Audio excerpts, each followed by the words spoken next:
Hola, ¿cómo están? Mi nombre, el enfermero Giovanni. Espero se encuentren bien todos ustedes y sus seres queridos. Este es un podcast semanal de todos los martes. Estén pendientes de todo el contenido, información y capacitación. Bienvenidos. El día de hoy, nuestro capítulo número 18, hablaremos acerca de las alternativas de la terapia de reemplazo renal lento continua y su importancia en la atención del paciente en estado crítico. Iniciaremos con la frase de la semana. Esta vez elegimos una de Gordon Bullish, que nos menciona: solo soy una enfermera, que marca la diferencia entre morir en agonía o morir con dignidad y confort. Así le damos paso al tema del día de hoy. Como introducción, comenzaremos definiendo a la lesión renal aguda como la disminución de la capacidad renal para llevar a cabo sus funciones, que puede tener aparición rápida. Esta disfunción ocasiona que se acumule agua, solutos y metabolitos tóxicos en el organismo. Es una alteración en el funcionamiento renal que puede ocurrir con o sin lesión renal evidente, o puede manifestarse como exacerbación en un paciente con una lesión previa. La incidencia de la lesión renal aguda en los pacientes en estado crítico varía entre el 35 y el 50%, y los cuadros de sepsis son la principal causa de esta misma insuficiencia renal aguda en pacientes que se encuentran hospitalizados en terapia intensiva. Después le siguen los traumatismos, las cirugías, la cirugía cardíaca en específico, la insuficiencia cardíaca, las enfermedades autoinmunitarias y una excesiva ingesta de fármacos, etc. La insuficiencia renal aguda se vincula con mayor mortalidad en terapia intensiva. En nuestro país se reporta aproximadamente el aumento del 50% de la mortalidad cuando un paciente con sepsis presenta lesión renal aguda. Por ejemplo, los grupos de investigación de ADQI, Acute Dialysis Quality Initiative, y AKIN, Acute Kidney Injury Network, trabajaron para obtener una clasificación y propusieron las escalas de Rifle y AKIN. Ambas clasificaciones se han comparado y los resultados en cuanto a mortalidad son similares entre ambos métodos y tienden a aumentar a medida que avanza la gravedad de la insuficiencia renal aguda. AKIN, a diferencia de Rifle, requiere 2 mediciones de creatinina en un lapso de 48 horas para establecer el diagnóstico de insuficiencia renal aguda. Ambas valoran los niveles de creatinina sérica y el volumen urinario del paciente. Para determinar que un paciente presenta lesión renal aguda, es un incremento igual o mayor a 1.5 veces el valor de la creatinina basal, lo que determinaría una disminución de la tasa de filtrado glomerular mayor al 25% y un volumen urinario menor a 0.5 mililitros kilogramo hora por al menos 6 horas consecutivas, y a partir de estos valores el paciente necesitará una terapia que le ayude a recuperar la función renal y que no se genere un proceso crónico de la misma. El tratamiento de la lesión renal aguda varía desde la protección renal hasta la terapia de reemplazo renal. Actualmente, en la terapia intensiva se cuenta con la herramienta de terapia de reemplazo renal continuo, la cual definiremos como un conjunto de técnicas de depuración extracorpórea continua que permiten el reemplazo de la función renal en el paciente en estado crítico, cuya inestabilidad clínica imposibilita las técnicas de diálisis convencionales.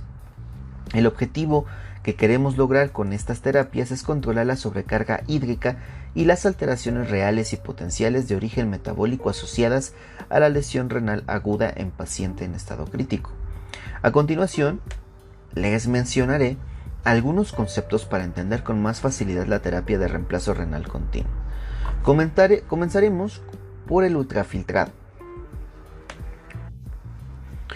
que es el flujo recogido, es decir, la cantidad de agua eliminada del plasma circulante de la sangre. Esta forma parte del volumen del efluente. En algunos casos se le conoce como extracción. El segundo concepto es el de dializante o líquido de diálisis, que es el fluido que se instala en contracorriente del filtro de la sangre. Después tenemos el líquido efluente, es la suma del líquido dializante más el ultrafiltrado. Sigue el líquido de sustitución o de reinyección, que es un fluido que se instala antes del filtro o después de este para reemplazar el volumen ultrafiltrado.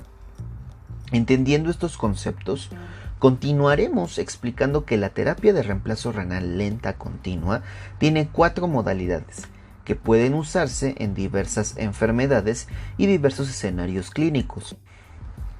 El primero es la ultrafiltración lenta continua.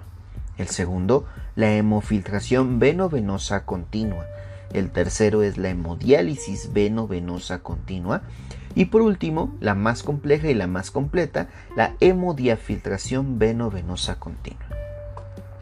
La ultrafiltración lenta continua tiene como principal utilidad el controlar el balance hídrico de los pacientes, como en la sobrecarga hídrica por una insuficiencia cardíaca congestiva, por ejemplo. En esta técnica no hay líquido de sustitución ni reemplazo por el objetivo primordial, porque el objetivo primordial es retirar el exceso de volumen. La hemofiltración veno-venosa continua, específicamente en esta modalidad, consiste en hacer pasar el flujo de sangre a través de un filtro de alta permeabilidad hidráulica. El mecanismo que se utiliza es el de la convección, es decir, se transporta agua y solutos a través de un filtro al ejercer una presión, que está dada por bomba de rodillos. En esta variante el ultrafiltrado es mayor a las pérdidas del paciente, por lo tanto se requiere de líquido de sustitución. La hemodiálisis veno-venosa continua, que es el siguiente punto y la tercera terapia que podemos brindar con la terapia de reemplazo renal lenta continua. En esta modalidad se usa la difusión como principal fuente de mejora del fluido tratado. Este consiste en hacer pasar un fluido lento del dializante a contracorriente del flujo sanguíneo, consiguiendo así la difusión de moléculas de pequeño tamaño. Este método no necesita del líquido de sustitución. ¿Ok? Y vamos por último con la cuarta terapia, la más completa y una de las más utilizadas en terapia intensiva, que es la hemodiafiltración veno-venosa continua.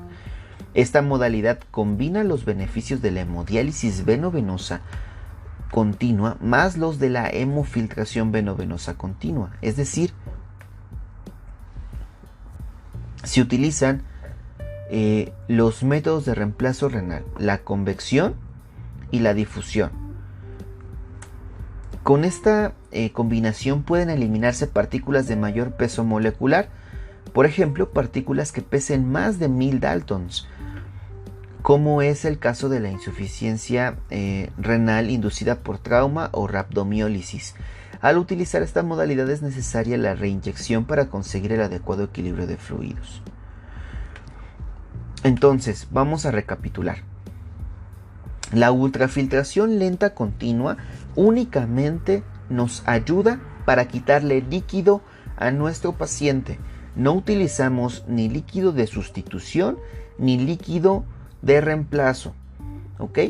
En la hemofiltración veno-venosa continua vamos a, sí, quitarle líquido y algunas sustancias a nuestro paciente, pero no le vamos a quitar todo el líquido que sale por la ultrafiltración de esta terapia, sino que vamos a reponerle el líquido de sustitución. ¿Ok? Estas dos terapias utilizan a la difusión, ¿sí? Utilizan a la convección como sistema funcional para el intercambio de los solutos. ¿Ok? La hemodiálisis veno-venosa continua es una terapia en donde sí vamos a quitarle líquido al paciente, pero le vamos a pero no le vamos a sustituir. Es decir, en la ultrafiltración, en la hemofiltración le vamos a quitar solutos, pero en la hemodiálisis solamente le vamos a quitar líquido y pequeñas moléculas. No le vamos a sustituir nada. Y en la hemodiafiltración vamos a utilizar las dos funciones, la convección y la difusión.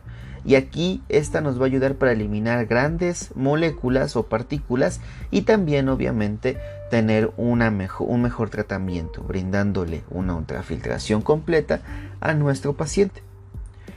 Las indicaciones del inicio de la terapia de reemplazo renal continua no están del todo claras.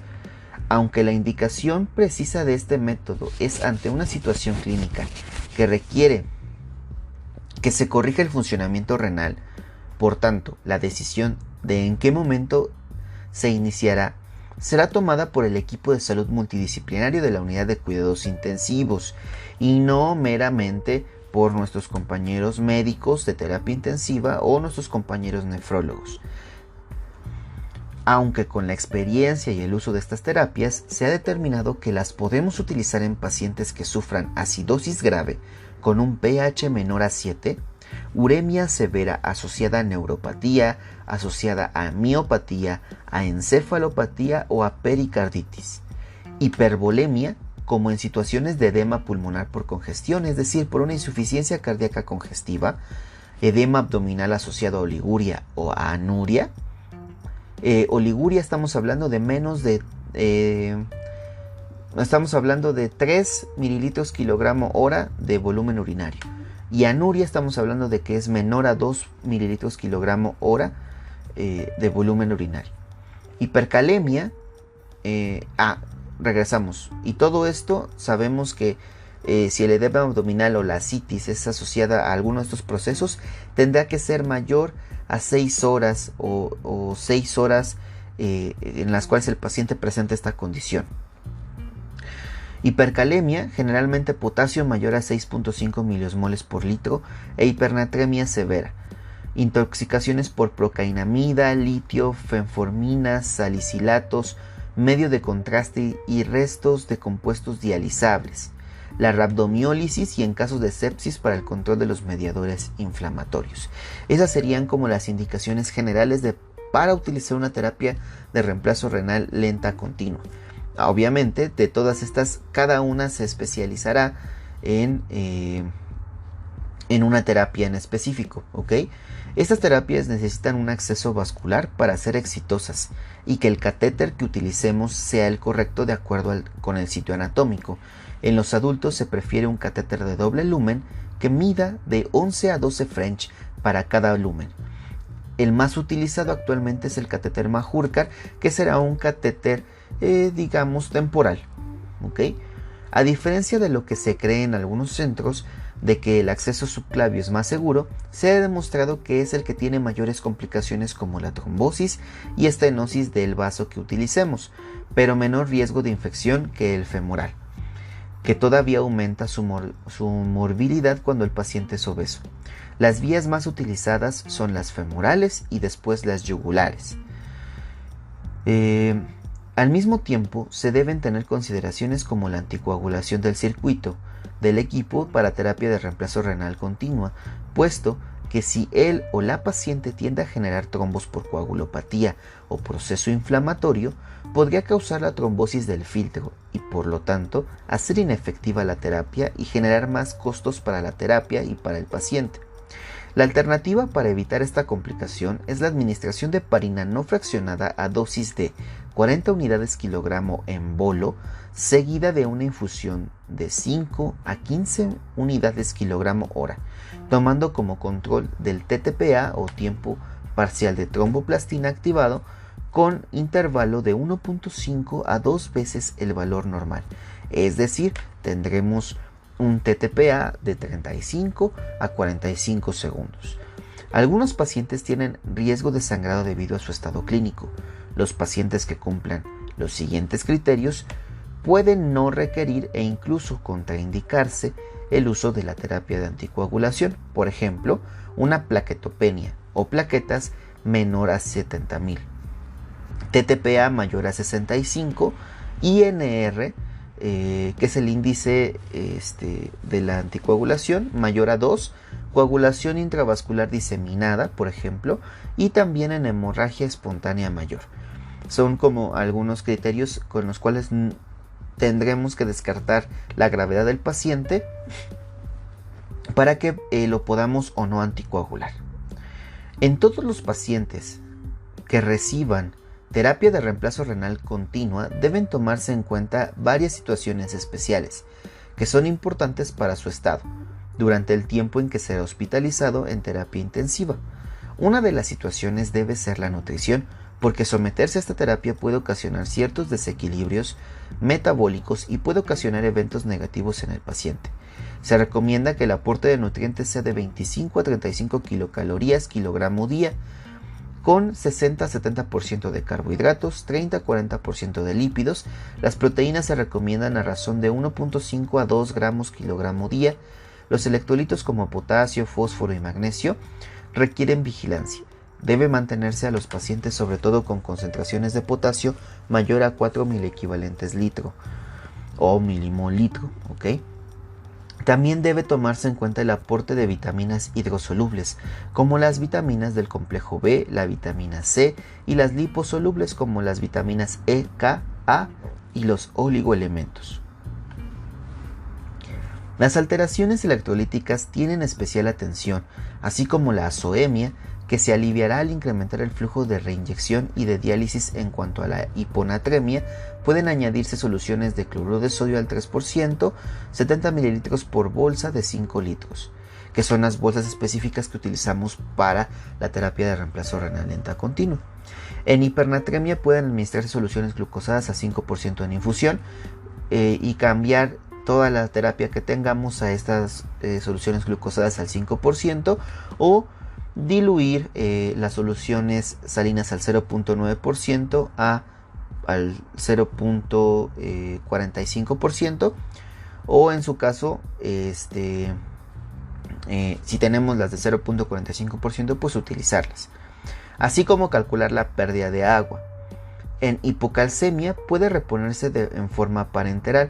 En hipercalcemia se cambiará el líquido de diálisis a uno libre de calcio y se deberá aumentar el dializante con bicarbonato de sodio o el líquido de sustitución, que son los componentes específicos de este líquido de sustitución. Son soluciones de 5000 mililitros, que la base principal de esta solución es bicarbonato de sodio. Por lo tanto, nos ayuda así a poder intercambiar iones de hidrógeno por bicarbonato y mejorar la acidosis en este tipo de pacientes.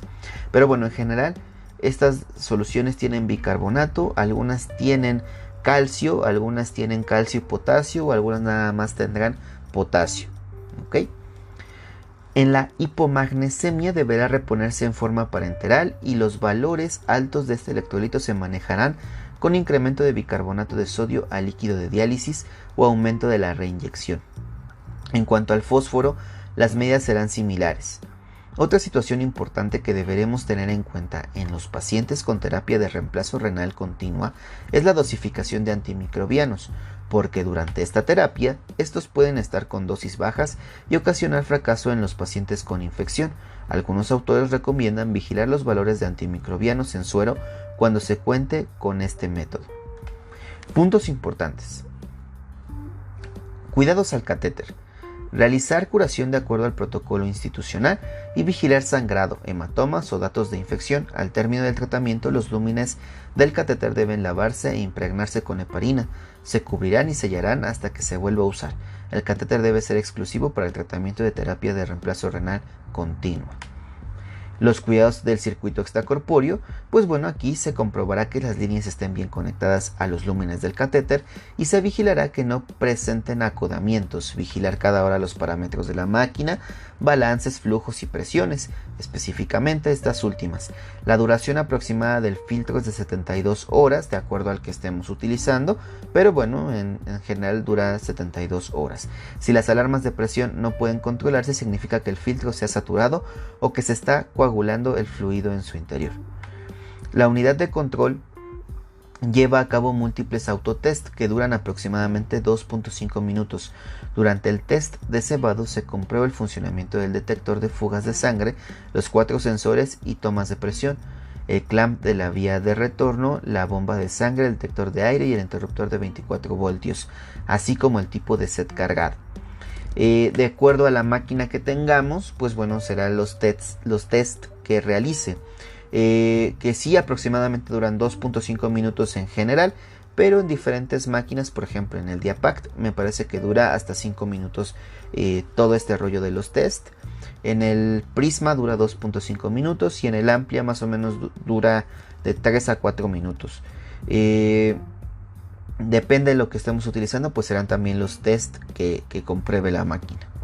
En cuanto a los cuidados al paciente, pues si este está consciente, explicarle en qué consiste el tratamiento, movilización horaria para evitar úlceras por presión y ofrecerle comodidad, monitoreo hemodinámico invasivo y no invasivo cada hora, temperatura corporal, evaluación de electrolitos séricos y gases arteriales, sobre todo para determinar los valores de potasio, que es el más importante, después sodio, magnesio, fósforo y cloro, ¿sí? Calcio. Y después los gases arteriales para ver el pH, el CO2, el oxígeno, el bicarbonato, ¿ok? Que nos dará la pauta para saber si el paciente está en acidosis, alcalosis y qué tipo de trastorno tiene si es que lo presenta, o si el paciente está en equilibrio ácido-base. El cuidado del paciente en estado crítico implica que el profesional de enfermería tenga la capacidad de detectar oportunamente potenciales complicaciones que ponen en riesgo la función de algún órgano o la vida del paciente. La terapia de reemplazo renal continua parece ser un procedimiento seguro y eficaz en pacientes críticamente enfermos y con inestabilidad hemodinámica, que requieren hemodiálisis para mantener el equilibrio hidroelectrolítico y de sustancias que pudieran perjudicar la evolución de nuestro paciente. A pesar de que la evidencia científica no muestra resultados en la morbilidad contra la hemodiálisis convencional, sí ofrece un beneficio en cuanto a la estabilidad clínica, que la convierte en una opción atractiva para este tipo de pacientes, recordando que la hemodiálisis convencional o intermitente maneja mucho más flujo de sanguíneo, por lo tanto esto puede descompensar a nuestro paciente, ¿ok?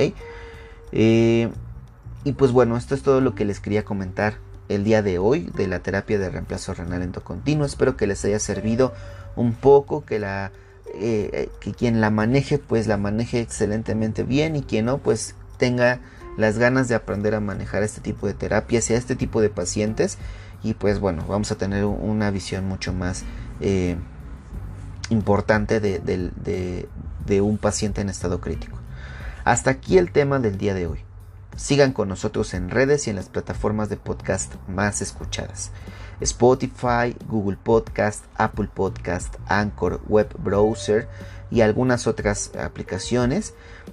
Aprovecho también para agradecer el apoyo que nos brinda en toda la República Mexicana a mis amigos, a mis compañeros e incluso a mis estudiantes que también pues me apoyan muchísimo y siguen escuchando el podcast.